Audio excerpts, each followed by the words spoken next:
Satreskrim Polres Oki ngamankan si keluarga inisial LS yang diduga sudah memalsukan dokumen samu tanda tangan Kades untuk perlengkap syarat peminjaman dana di bank.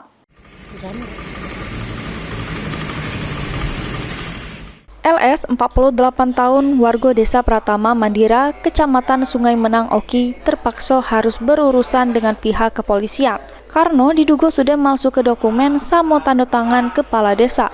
KBU Reskrim Polres Oki, Ibtu Nuryadi ngejelaskan, ditangkapnya LS berawal dari polisi yang nerima pengaduan dari Kades Pratama Mandira, di mana LS sudah masuk ke surat keterangan beda nama, cap sama tanda tangan. Surat tersebut digunakan tersangka untuk melengkapi syarat warga yang ngaju ke pinjaman duit di bank. Pelapor atas nama Kades Bumi Pratama Mandira yang dilaporkannya tindak pidana pemalsuan surat keterangan beda nama yang dilakukan oleh